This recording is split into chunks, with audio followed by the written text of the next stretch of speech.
कहने वालों ने सही ही कहा है। जैसे समुद्र में तैरते हुए मछलियां अपना आगाज खुद ही ढूंढ लेती हैं, वैसे ही इंसान अपने भविष्य को अपनी कर्मों से ही निर्मित करता है। नमस्कार दोस्तों, चलिए दोस्तों आज के वीडियो के माध्यम से निकलें एक धार्मिक सफर पर। दोस्तों, जैसे भगवत गीता मनुष्य के जीवन का आधार है, वैसे ही अच्छी संगत मनुष्य के मार्गदर्शक होती है। भगवत गीता वह अनमोल ग्रंथ है जो ज्ञान, कर्म और आत्म साक्षात्कार का अमृत प्रदान करता है। यह ग्रंथ भगवान श्री कृष्ण द्वारा अर्जुन को दिए गए उपदेशों का संग्रह है जो जीवन के हर पहलू को छूते हैं। कर्म, आत्मज्ञान और जीवन की कला जैसे महत्वपूर्ण मुद्दे इसमें विस्तार से विचार किए गए हैं। गीता हमें निष्काम भाव से कर्म करके मोक्ष प्राप्त करने का मार्ग दिखाती है। यह न केवल एक आध्यात्मिक ग्रंथ है बल्कि एक व्यावहारिक मार्गदर्शन भी है। दोस्तों, आज की वीडियो में हम बात करेंगे भगवत गीता के 28 सबसे महत्वपूर्ण उपदेशों के बारे में। ये उपदेश हमें सही कर्म करने, समर्पण की भावना से जीने और आत्मज्ञान की प्राप्ति के मार्ग पर चलने का मार्गदर्शन करते हैं। इन उपदेशों का अनुसरण करके हम अपने जीवन में सकारात्मक परिणाम प्राप्त कर सकते हैं जो हमें धार्मिकता, सम्मान और संतुष्टि की ऊंचाइयों तक पहुंचा सकते हैं। चलिए इन उपदेशों को विस्तार से समझते हैं, एक एक करके रोचक उदाहरणों और कहानियों के माध्यम से। तो वीडियो अंत तक देखें, आपको बहुत कुछ सीखने को मिलेगा। और अगर आप सही से इन उपदेशों का अनुसरण करते हैं तो जीवन में कभी आपकी हार नहीं होगी। तो दोस्तों, इससे पहले कि आप हमारे इस वीडियो में खो जाएं, हमारे चैनल को सब्सक्राइब करना और कमेंट्स में जय श्री कृष्णा लिखना न भूलें। योगस्थ कुरु कर्माणि संगम त्यक्त्वा धनंजय सिद्ध्य सिद्ध्यो समो भूत्वा समत्वम योग उच्यते। गीता का पहला उपदेश है कर्तव्य का पालन, फल की चिंता किए बिना। गीता में भगवान कृष्ण अर्जुन को कर्म योग का महत्व समझाते हैं। कुरुक्षेत्र युद्ध के दौरान अर्जुन अपनी सेना के सामने खड़े अपने ही परिवार और मित्रों को देखकर दुविधा में पड़ जाता है। वह युद्ध नहीं करना चाहता क्योंकि उसे लगता है कि इससे उसे पाप लगेगा। भगवान कृष्ण अर्जुन को समझाते हैं कि कर्म करना उसका कर्तव्य है, चाहे परिणाम कुछ भी हो। वे कहते हैं कि कर्म का फल निश्चित है, लेकिन कर्म करने का फल हमारे हाथ में नहीं है। इसलिए हमें फल की चिंता किए बिना अपना कर्तव्य निभाना चाहिए।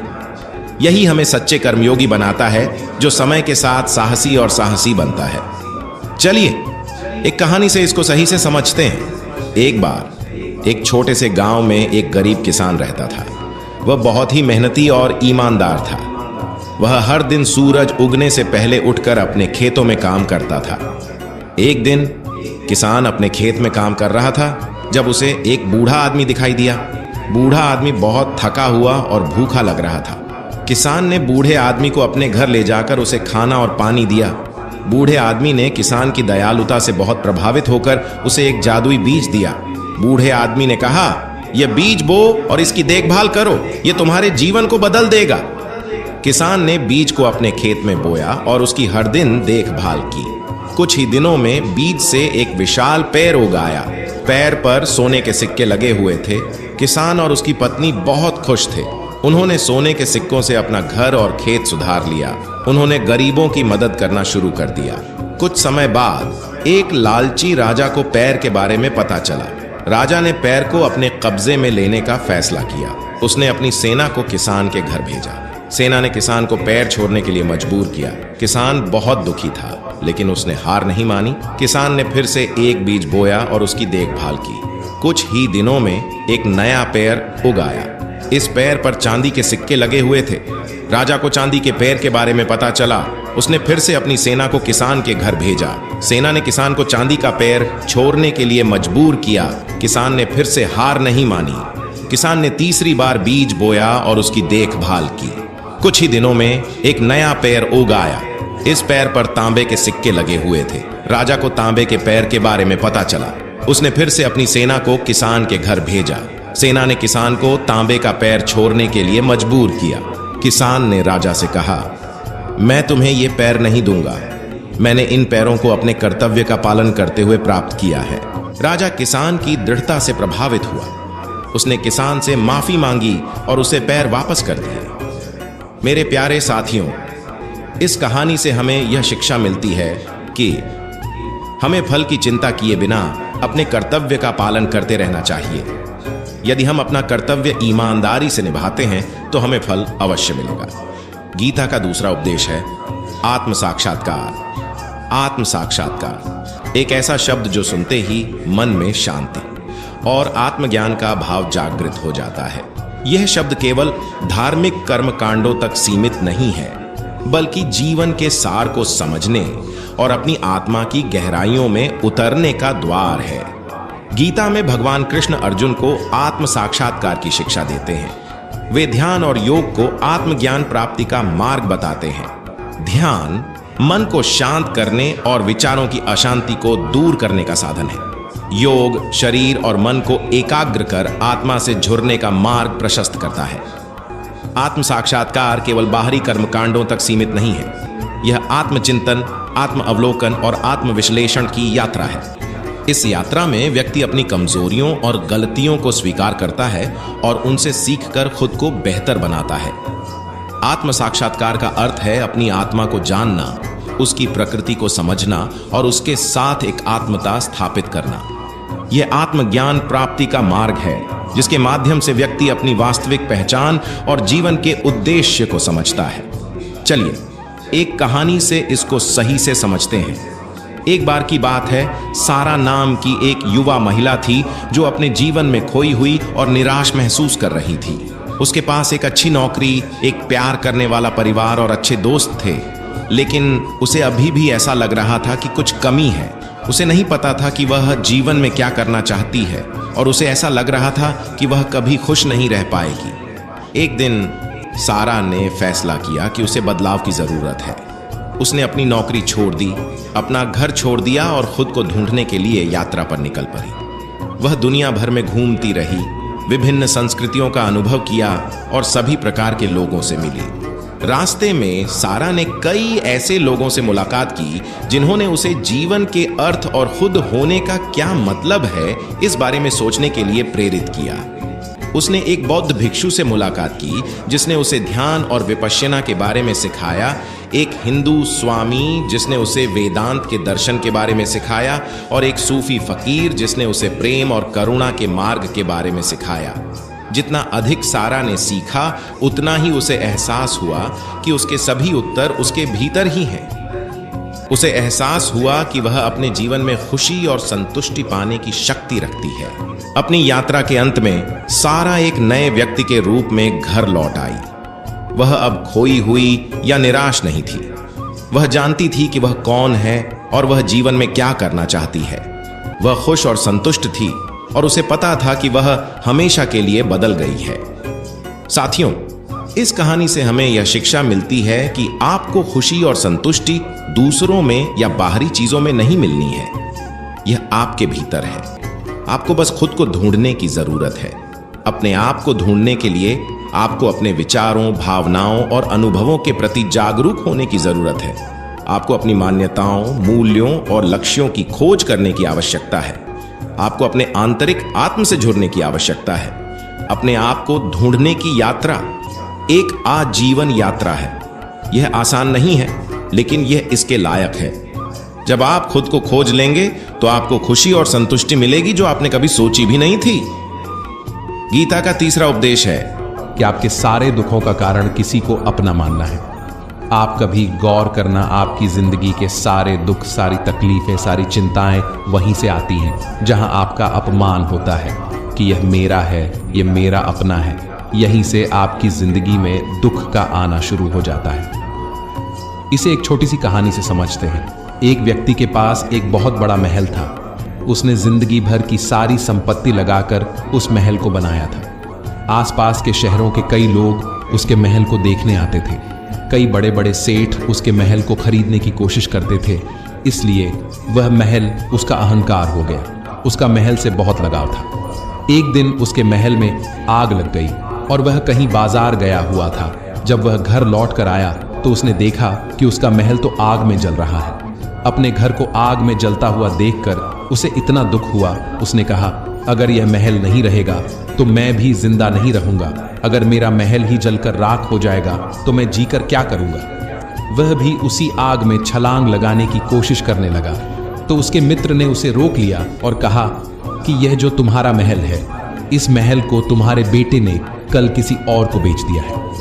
जब उसे पता चला कि यह महल अब मेरा नहीं किसी और का हो चुका है तो उसकी सारी चिंता खत्म हो गई। जैसे और लोग उस जलते हुए महल को देखकर तमाशा देख रहे थे, वैसे यह भी खड़ा हो गया। इतने ही देर में उसका बेटा आया।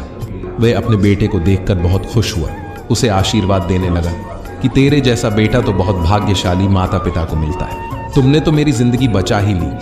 आज इस घर में आग लग रही थी और तूने कल ही इसका सौदा कर दिया। वह अपने पिताजी से कहने लगा कि पिताजी, इस महल के सौदे के लिए बात तो करने गया था, पर सौदा कभी पक्का हुआ ही नहीं है। जब उसके पिता ने यह सुना कि अभी इस महल का सौदा हुआ ही नहीं है तो वह दोबारा से फूट फूट कर रोने लगा और अपनी छाती पीटने लगा। महल वही है, इंसान वही है, लेकिन जब महल मेरा है तब वह दुख भी देता है, खुशी भी देता है। लेकिन जब वह मेरा नहीं है, उससे मेरा कोई रिश्ता नहीं है, तो सारे दुख अपने आप ही खत्म हो जाते हैं। ऐसे ही जिंदगी में जब किसी जगह को, किसी इंसान को, किसी रिश्ते को, किसी काम को हम अपना मान लेते हैं, मेरा मान लेते हैं, तो वहीं से सारे दुखों की शुरुआत होती है, वहीं से हर तकलीफ की शुरुआत होती है। गीता का चौथा उपदेश है कि कभी भी किसी भी चीज की अति नहीं करनी चाहिए। कोई भी चीज हद से ज्यादा नहीं करनी चाहिए। किसी से प्रेम भी हद से ज्यादा मत करना, किसी से नफरत भी हद से ज्यादा नहीं करना। हद से ज्यादा मीठा भी खराब हो जाता है, हद से ज्यादा कड़वा भी खराब हो जाता है, हद से ज्यादा आराम भी आपको बीमार कर सकता है, हद से ज्यादा खाना भी आपको बीमार कर देगा, हद से ज्यादा भूखा रहना भी आपको नुकसान ही पहुंचाएगा, और हद से ज्यादा जागना भी आपको बहुत ज्यादा नुकसान पहुंचाएगा। इसलिए जीवन को संतुलन के साथ जीना चाहिए। गीता का पांचवा उपदेश है कि जो इंसान अपने कर्मों को समय पर खत्म नहीं करता, समय की कद्र नहीं करता, उसकी जिंदगी का सारा समय व्यर्थ ही समाप्त हो जाता है, क्योंकि समय ही आपका जीवन है। अगर आप अपने समय को व्यर्थ में नष्ट करते रहेंगे और उसे गवा देंगे तो आपको जीवन में कुछ भी हासिल नहीं होगा। अगर कुछ जिंदगी में पाना चाहते हैं तो समय की कदर अवश्य करना सीखो।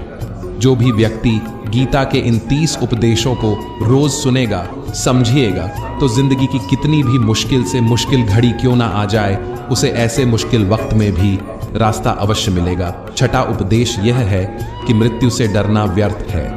हर व्यक्ति के मन में मृत्यु का भय होता है। इस संसार का जब से निर्माण हुआ है तब से जन्म मृत्यु का चक्र चला आ रहा है।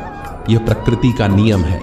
इस सत्य को स्वीकार करके भयमुक्त होकर आज में जीना चाहिए। किसी को भी आने वाले पल के बारे में कुछ नहीं पता होता, लेकिन इस संसार में भयभीत रहने से जीवन नहीं जिया जा सकता। गीता का 7वां उपदेश है कि जिंदगी में धोखा अपने ही देते हैं, क्योंकि उनको आपकी कमजोरी का पता होता है। महाभारत का युद्ध 2 अलग अलग राज्यों में नहीं हुआ था, बल्कि एक ही परिवार के भाइयों में हुआ था। सभी आपस में एक ही वंश के लोग थे। कितनी बार दुर्योधन ने जहर देकर भीम को मारना चाहा था। न जाने कितनी बार दुर्योधन ने पांडवों को जान से मारने की कोशिश की। वो उसका कोई पराया नहीं था, बल्कि उसका भाई था। सारी लड़ाइयां घर के अंदर ही होती हैं, बाहर कौन लड़ेगा। घर में ही सारे झगड़े होते हैं, तो आपको चोट सिर्फ वही लोग पहुंचा सकते हैं जो आपके अपने हैं।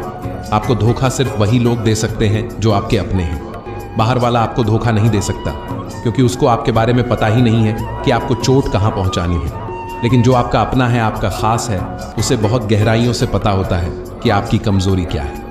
ये कलयुग है, इसमें बाहर वालों से नहीं, जो हमारे अपने हैं ना, उनसे ही सावधान रहना होता है। गीता का 8वां उपदेश है जो इंसान अपनी रक्षा खुद नहीं कर सकता, उसकी रक्षा भगवान भी नहीं कर सकते। श्री कृष्ण अर्जुन से कहते हैं कि है अर्जुन, तू हर काल में मेरा स्मरण करते रहना और युद्ध करते रहना। तो अर्जुन ने श्री कृष्ण से पूछा कि यह युद्ध तो कुछ ही दिनों में समाप्त हो जाएगा, लेकिन आप कह रहे हैं कि तू हमेशा मेरा स्मरण करते रहना और युद्ध करते रहना। हमेशा युद्ध करने का क्या मतलब है? तो श्री कृष्ण ने अर्जुन से कहा कि यह जिंदगी ही रणभूमि है। इस जीवन में सुख दुख आते ही रहेंगे और तुझे उनका डट के मुकाबला करना है। बहुत गहराई है गीता के ज्ञान में। हमारे जीवन की डोर संभाल के ईश्वर बैठे हुए हैं, लेकिन युद्ध हमें ही करना है। ईश्वर को याद करना है कि हे ईश्वर, मुझे शक्ति देना, मुझे समझा देना, मुझे बुद्धि देना, ताकि मैं अपनी जिंदगी की सारी लड़ाइयाँ जीत सकूं। मैं जिंदगी में सही मार्ग पर चल सकूं, लेकिन आपको अपनी लड़ाई खुद ही लड़नी पड़ती है। जो लोग यह कहते हैं कि हम कुछ नहीं करेंगे, सभी ईश्वर करेंगे, तो वह कहते हैं ना कि आलसी इंसान को देखकर तो भगवान भी घबरा जाता है। ये कुछ नहीं करेगा। भगवान ने बुद्धि दी है, समझ दी है, ईश्वर आपको प्रेरणा देते हैं, शक्ति देते हैं, लेकिन आपको अपनी रक्षा स्वयं ही करनी पड़ेगी। गीता का 9वां उपदेश है कि कोई भी ऐसी गंदी आदत खुद को मत लगने देना जो आपकी जिंदगी को बर्बाद कर दे।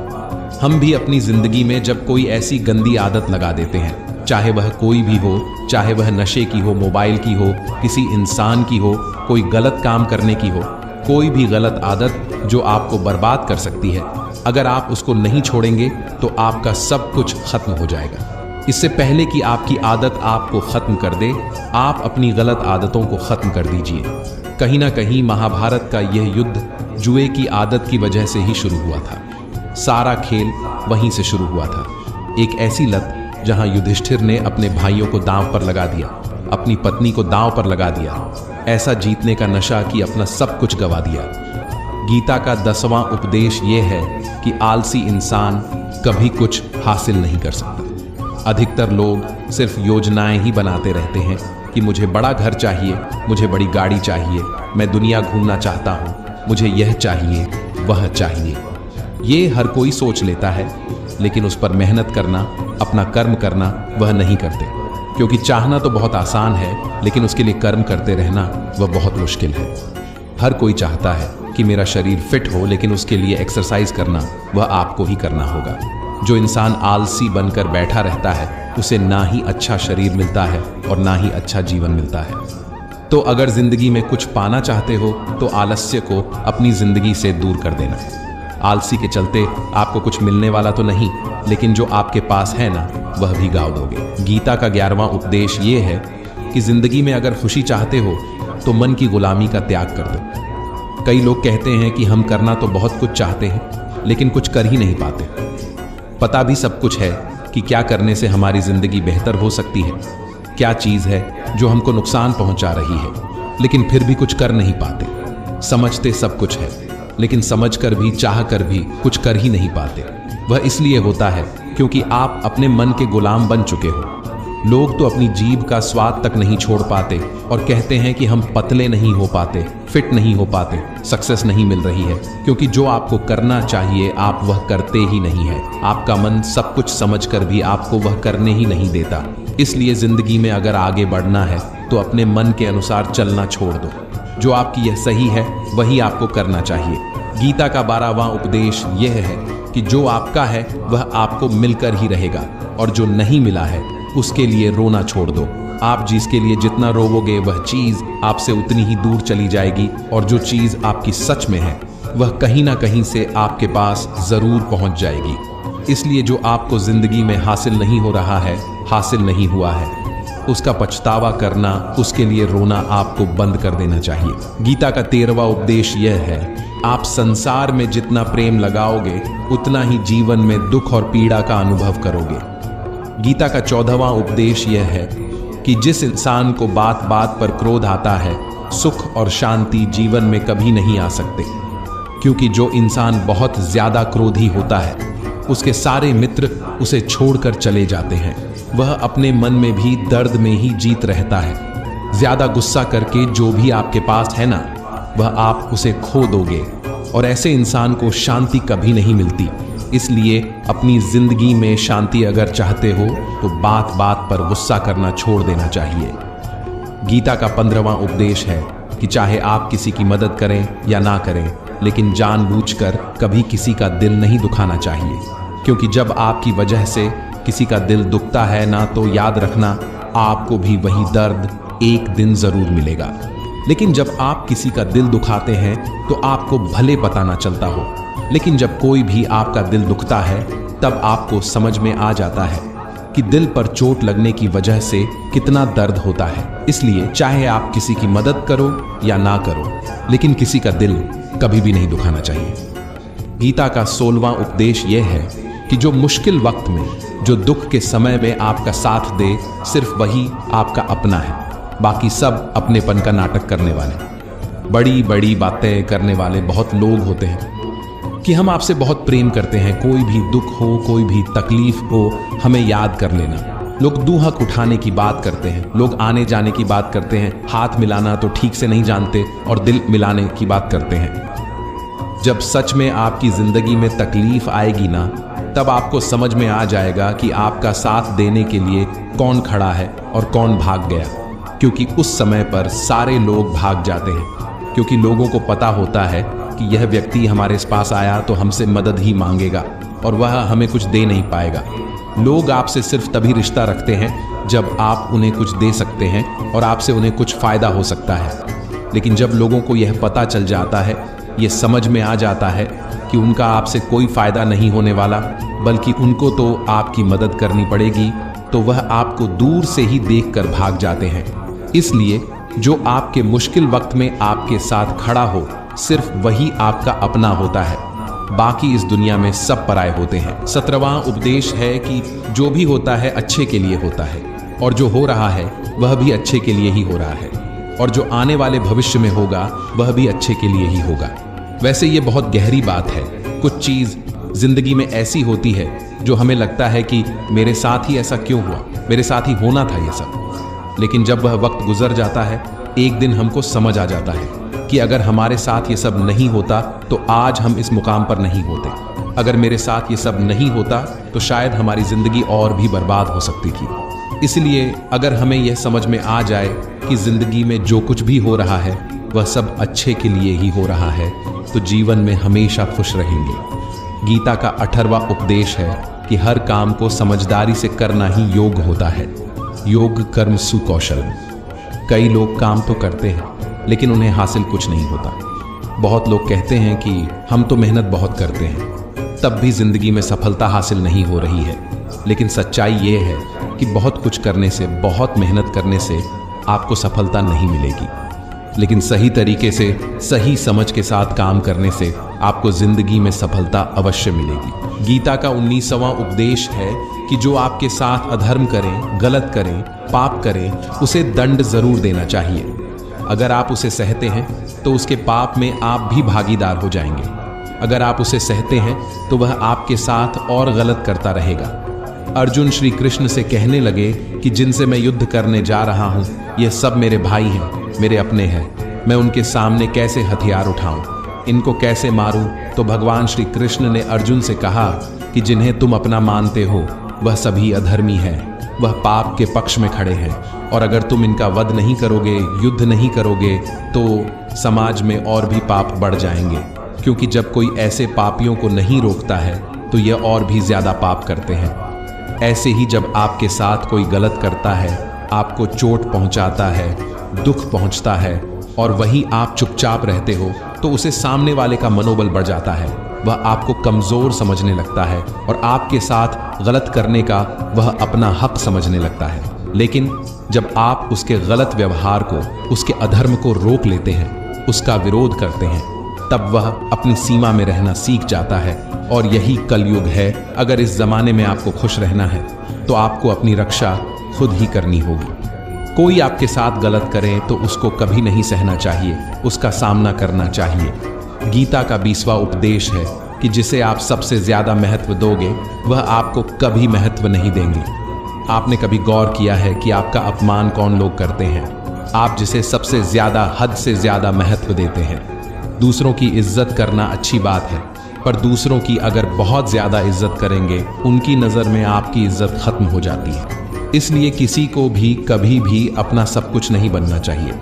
जैसे ही आप किसी को अपना सब कुछ बना लेते हैं तो उसके लिए कुछ भी नहीं रह जाते। इसलिए लोगों को इज्जत उतना ही देनी चाहिए जितनी वह हजम कर सके। हद से ज्यादा इज्जत देना आपकी ही बेइज्जती करवा सकता है। गीता का 21वां उपदेश है जिसके साथ सत्य और ईश्वर की शक्ति है, चाहे सारी दुनिया उसके खिलाफ ही क्यों ना हो जाए। लेकिन अंत में जीत उसी की होती है। महाभारत युद्ध के शुरू होते ही धृतराष्ट्र बार बार संजय से पूछता था कि बताओ, युद्ध में कौन जीत रहा है, कौन हार रहा है, क्योंकि उसे विश्वास था कि भीष्म पितामह मेरे पक्ष में है, गुरु द्रोणाचार्य मेरे पक्ष में है और यहाँ तक कि कर्ण भी मेरे पक्ष में है, तो भला हमें कौन हरा सकता है। लेकिन संजय ने धृतराष्ट्र को कहा कि जहाँ ईश्वर है वहीं पर सत्य है और हमेशा वही जीत होती है।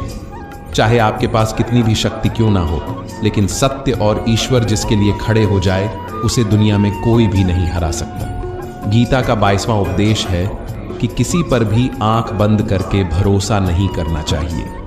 जैसे महाभारत की कथा में दुर्योधन ने कितनी बार षड्यंत्र करके पांडवों को मारने की कोशिश की, आग में जलाने की कोशिश की, पर वह धर्म पर चलने वाले लोग बार बार उसकी बातों में आ गए। यह बात और है कि ईश्वर उनकी रक्षा कर रहे थे, पर जिसे वह अपना भाई समझ रहे थे, जिससे वह अपना सगा समझ रहे थे, जिस पर वह भरोसा कर रहे थे, वहीं उनकी मृत्यु करवाना चाहता था। इसलिए भरोसा करते समय अपनी आंखें जरूर खुली रखनी चाहिए। गीता का 23वां उपदेश है कि जीवन में वैसे तो लड़ाई झगड़े से बचना चाहिए, लेकिन जब बात आपके चरित्र, सम्मान और अधिकार की हो तो लड़ना भी चाहिए। अर्जुन भी महाभारत का युद्ध करना नहीं चाहते थे, क्योंकि सामने उसके अपने खड़े थे, लेकिन श्री कृष्ण ने उन्हें उपदेश दिया कि यहाँ पर बात लड़ाई की नहीं है, तेरे सम्मान की है, तेरे चरित्र की है, तेरे अधिकार की है। जो द्रौपदी के साथ कौरवों ने भरी सभा में अपमान किया, उसे नग्न करने की कोशिश की, इतना बड़ा अधर्म किया, वह तुम्हें कभी नहीं सहना चाहिए। इसीलिए बात जब आपके चरित्र पर आ जाए, आपका सम्मान पर आ जाए, तो चाहे वह अपना ही क्यों ना हो, आपको उसके साथ अवश्य ही लड़ना चाहिए। गीता का 24वां उपदेश है कि चाहे कितना भी बुरा वक्त आ जाए, लेकिन जो इंसान जिंदगी में कभी हिम्मत नहीं हारता, वह सब कुछ हासिल कर सकता है। जब पांडव जुए में सब कुछ हार गए, उनको 12 साल के लिए वनवास मिला और 1 साल के लिए अज्ञातवास। वह भिक्षा मांग के अपनी जिंदगी को पालते थे, भयानक जानवरों के बीच जंगलों में भटकते रहते थे, लेकिन इतना मुश्किल वक्त झेलने के बाद भी आखिर में विजय उन्हीं की हुई, क्योंकि उन्होंने अपने अंदर कभी हिम्मत नहीं खोई। ऐसे ही आपकी जिंदगी में कितना ही मुश्किल वक्त क्यों ना आ जाए, लेकिन आपके अंदर अगर हिम्मत है तो जीत आपकी अवश्य होगी। गीता का 25वां उपदेश है कि जो किसी और का है उस पर कभी अधिकार अपना नहीं जमाना चाहिए। जब शकुनी ने षड्यंत्र करके पांडवों को हस्तिनापुर से अलग करवा दिया, एक राज्य दे दिया जहां की भूमि भी बंजर थी, जहां और कुछ नहीं हो सकता था, लेकिन पांडवों ने उसे शहर को इतना सुंदर बना दिया, इतना वैभवशाली बना दिया कि हस्तिनापुर भी उसके आगे फीका लगने लगा और उसके वैभव को और सुख को देखकर दुर्योधन अंदर ही अंदर जलता था, और इसलिए उसने कई षड्यंत्र करके उनका वह खांडव प्रस्थ भी उनसे छीन लिया। जो चीज उनकी नहीं थी उस पर भी कब्जा किया, तो उसका आखिर में परिणाम यही हुआ कि जो चीज उनके पास थी वह भी उसके पास नहीं रही। इसलिए जो आपका नहीं है कभी उस पर अधिकार नहीं जमाना चाहिए। गीता का 26वां उपदेश है कि वह इंसान जिंदगी में सफल माना जाएगा जो अंदर से हमेशा खुश रहता है। बाहर से तो सभी खुश दिखाई देते हैं, लेकिन अंदर से इंसान अशांति से भरा रहता है। बहुत पैसा कमा लिया, कामयाबी हासिल कर ली, लेकिन वह कामयाबी असली नहीं। असली कामयाबी तब मानी जाएगी जब आपका मन खुश रहता हो। गीता का 27वां उद्देश्य यह है कि आप जैसा अन्न खाओगे वैसा ही आपका मन और आपकी बुद्धि होगी। अब वैसा ही कर्म करोगे और वैसा ही आचरण करोगे। सात्विक भोजन खाओगे तो आपका मन भी सात्विक होगा, सात्विक व्यवहार भी करोगे, सोच भी आपकी अच्छी होगी। श्री कृष्ण ने भागवत गीता में सात्विक, राजसी और तामसी इन तीनों अहीरों का विस्तार से वर्णन किया है कि क्या खाना चाहिए, क्या नहीं खाना चाहिए। पर इसका निचोड़ यही है कि जो मनुष्य सात्विकता से भोजन करता है उसे जीवन में सुख और शांति आवश्यक मिलती है। गीता का 28वां और अंतिम उपदेश है स्वयं को नियंत्रित करना सबसे बड़ा विजय है। यह उपदेश गीता के अध्याय 6 श्लोक 6 में दिया गया है। इस श्लोक में भगवान कृष्ण अर्जुन को सिखाते हैं कि क्रोध, मोह और लोभ जैसी इंद्रियों को नियंत्रित करना सबसे बड़ी विजय है। विजय का अर्थ केवल युद्ध में जीतना नहीं है। विजय का अर्थ अपने अंदर मौजूद नकारात्मक भावनाओं और विचारों पर विजय प्राप्त करना भी है। क्रोध, मोह और लोभ जैसी भावनाएं हमें गलत निर्णय लेने और गलत कार्य करने के लिए प्रेरित करती हैं। इन भावनाओं को नियंत्रित करके हम अपने जीवन में सच्ची विजय प्राप्त कर सकते हैं। चलिए एक कहानी से इसको सही से समझते हैं। एक बार की बात है, एक छोटे से गांव में अर्जुन नाम का एक लड़का रहता था। वह बहुत ही चंचल और शरारती था। उसे कभी भी एक जगह पर बैठना पसंद नहीं था। वह हमेशा खेलता रहता था, कभी पैरों पर चढ़ता तो कभी नदी में तैरता। एक दिन अर्जुन जंगल में घूम रहा था, तभी उसे एक अजीबोगरीब पेड़ दिखाई दिया। उस पेड़ पर चमकीले रंग के फल लगे हुए थे। अर्जुन उन फलों को देखकर मोहित हो गया। उसने सोचा, ये फल कितने सुंदर हैं, मुझे इन्हें जरूर खाना चाहिए। अर्जुन ने पैर पर चढ़कर उन फलों को तोड़ना शुरू कर दिया। तभी पैर के नीचे से एक बूढ़ी औरत निकली। उसने अर्जुन को रोकते हुए कहा, बेटा ये फल मत खाओ, ये फल जहरीले हैं। अर्जुन ने बूढ़ी औरत की बात नहीं सुनी और फल खाना शुरू कर दिया। जैसे ही उसने फल खाया, उसे पेट में तेज दर्द होने लगा। वह जमीन पर गिर पड़ा और रोने लगा। बूढ़ी औरत ने अर्जुन की मदद की। उसने अर्जुन को कुछ जड़ी बूटी खिलाई, जिससे अर्जुन का दर्द कम हो गया। अर्जुन ने अपनी गलती का एहसास किया। उसने बूढ़ी औरत से माफी मांगी और कहा, मैंने आपकी बात नहीं सुनी, इसलिए मुझे यह सब भुगतना पड़ा। अब मैं हमेशा अपनी इंद्रियों को नियंत्रित करूंगा और कभी भी किसी की बात नहीं टालूंगा। साथियों, इस कहानी से हमें यह शिक्षा मिलती है कि स्वयं को नियंत्रित करना सबसे बड़ा विजय है। हमें हमेशा अपनी इंद्रियों पर नियंत्रण रखना चाहिए और कभी भी किसी की बात नहीं टालनी चाहिए। दोस्तों, इन 28 उपदेशों को अपनाने से आपको सफलता और समृद्धि की ओर एक कदम आगे बढ़ाने का मार्ग मिलेगा। ये उपदेश आपको अपने कर्मों में सही दिशा दिखाएंगे और जीवन के हर क्षेत्र में आनंद और संतोष का अनुभव कराएंगे।